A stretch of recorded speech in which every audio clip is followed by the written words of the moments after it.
She thought it was just a weekend getaway. A quiet trip with her fiancé, one last escape before locking in a new property deal. But when Mia Daniels walked out of that boutique hotel, she didn't know her life had already detonated. A 12-second surveillance clip, her in a silk robe, letting a man into her suite, was everywhere. Twitter, Reddit, TikTok.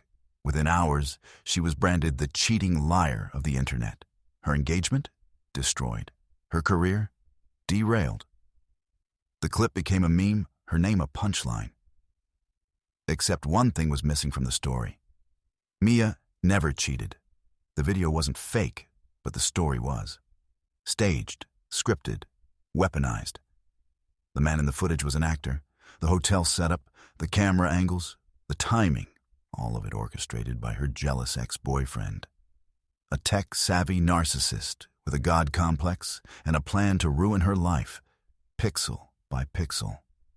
In an age where video means truth and viral means justice, Mia became a scapegoat for a crime she didn't commit, and the world loved every second of it. So if you think you've heard it all, you haven't. Hit follow on your favorite platform and leave us a comment, because the next story might just change the way you see everything. Don't miss a single twisted turn. Chapter 1. The Girl in the Robe. The hotel was beautiful. Boutique, modern, and private. Tucked into the side streets of Coral Gables, it was the kind of place where executives disappeared for retreats and influencers booked suites for the minimalist lighting and creamy walls. No logo. No paparazzi. No security questions unless you asked for them. Mia Daniels stood barefoot at the floor-to-ceiling window of room 804. Her red silk robe catching the late morning light like a signal flare. She sipped the rest of her champagne, watching the valet hustle back and forth 8 stories below. Her fiancé, Jordan Crest, had gone downstairs to finalize a closing document on the beachfront property they were about to co-invest in. "Just 45 minutes," he had said, kissing her shoulder before disappearing down the elevator. This was supposed to be the calm before their storm. In 3 months, she'd become Mrs. Crest. She had just landed a new consulting deal with a Latin American tech accelerator. Her podcast, Power and Presence, had doubled its listener base. And after 3 years of bad breakups, stalkers, NDAs, and therapy, she finally felt safe. Then came the knock at the door. 3 soft taps. Mia turned. She wasn't expecting room service. Jordan had already ordered breakfast. Her heels tapped across the hardwood. She opened the door. A man stood there, holding a bottle of rosé. Tall, Latino, with warm eyes and a tight smile. "Hi. Sorry, I think I found this key card in the hallway," he said, holding up a platinum hotel card. "It might be yours. It says 804 on the back." "Oh," she blinked. "That's mine. I must have dropped it." She reached forward, took the card with one hand, and instinctively stepped back, not far, just a lean. The man hesitated, then held out the bottle.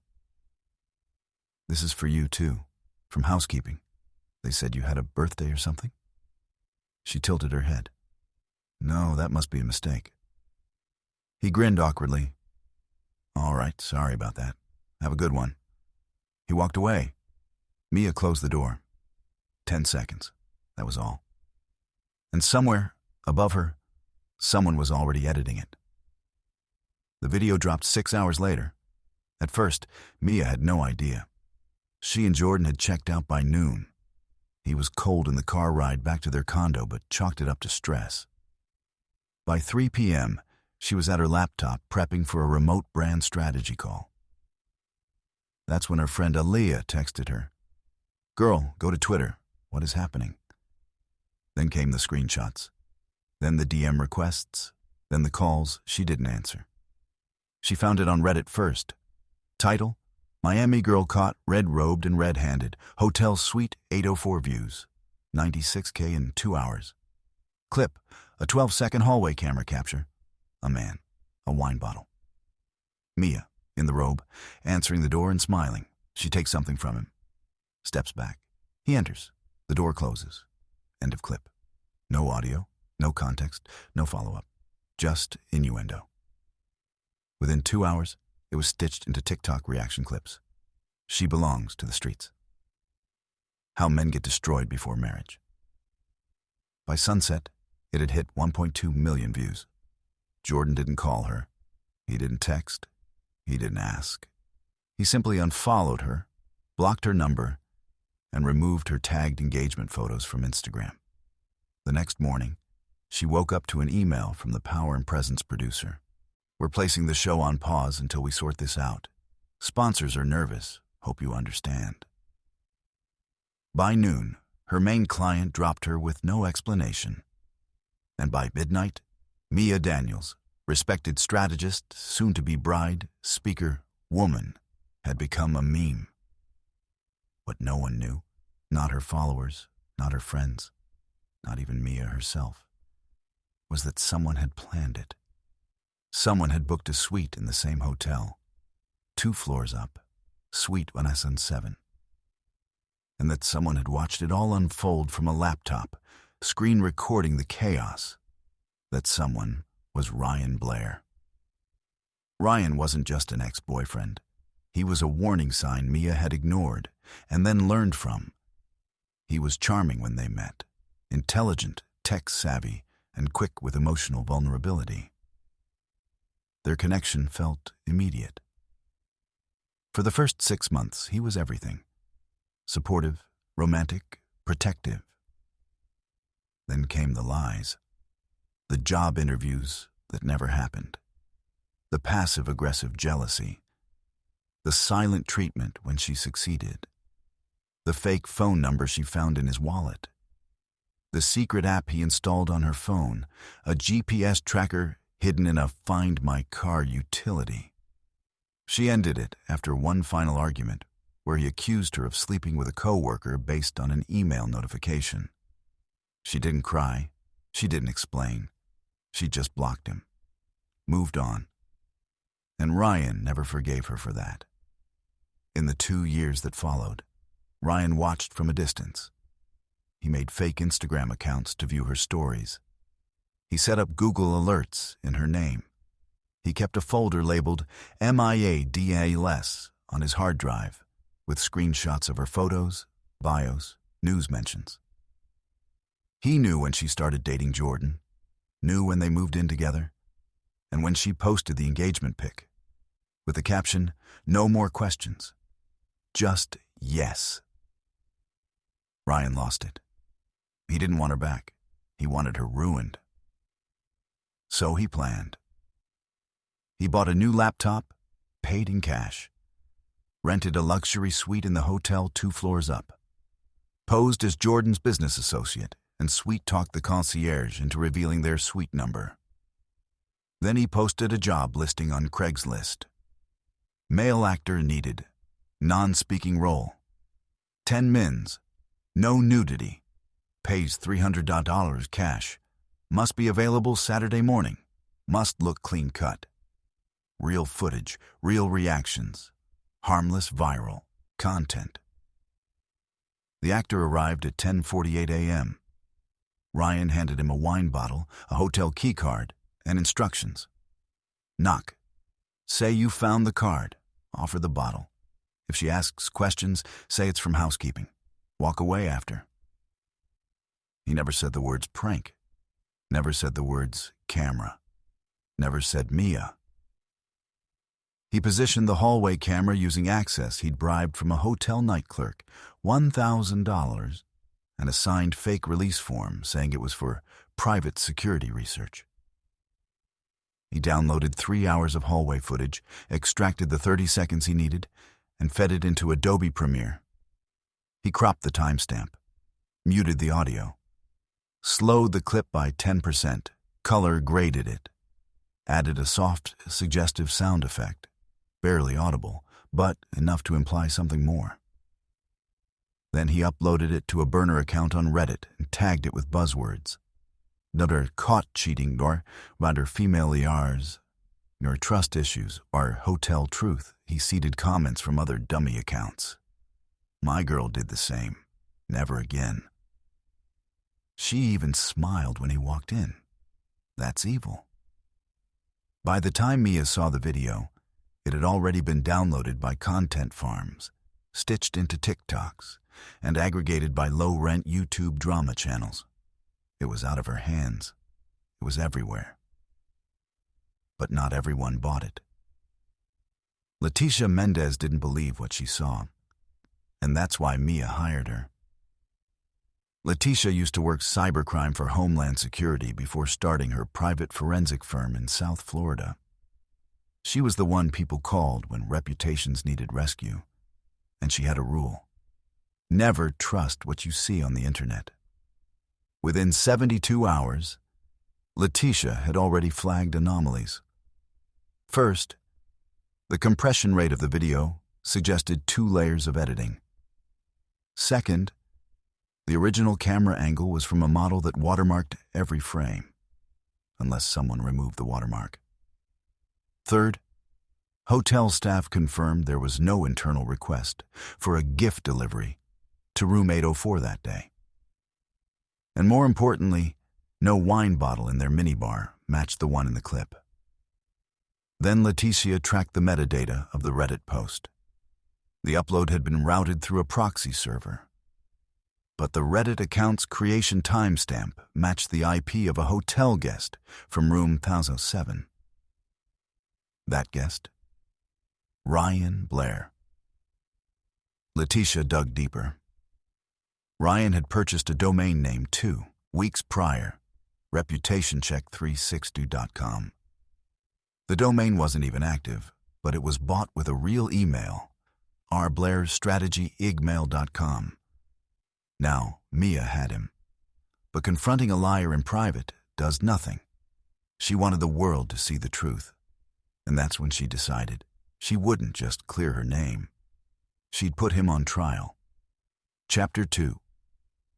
The Trial and the Turning. The courtroom didn't smell like justice.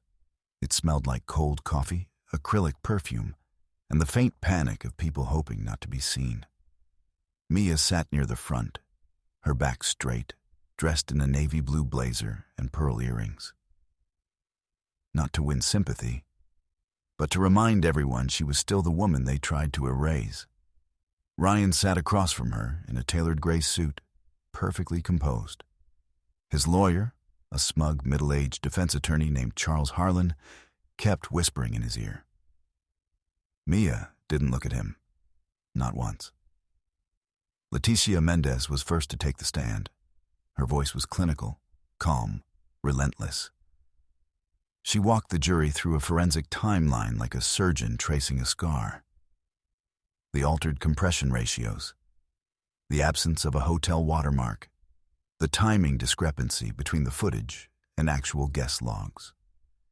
The unregistered Wi-Fi network the video was uploaded from, the domain purchased under Ryan's real name, tying the smear campaign to his digital fingerprints. Then came the actor. He was 24, nervous, soft-spoken. He apologized to Mia in open court. I didn't know it was her. He told me it was for a prank reel. I never thought he'd twist it like that. Mia watched from behind her lawyer's table, arms locked, jaw tight. She hadn't cried since the day Jordan left without a word. She wouldn't now. Next came the tech expert who reviewed the metadata from the original surveillance file.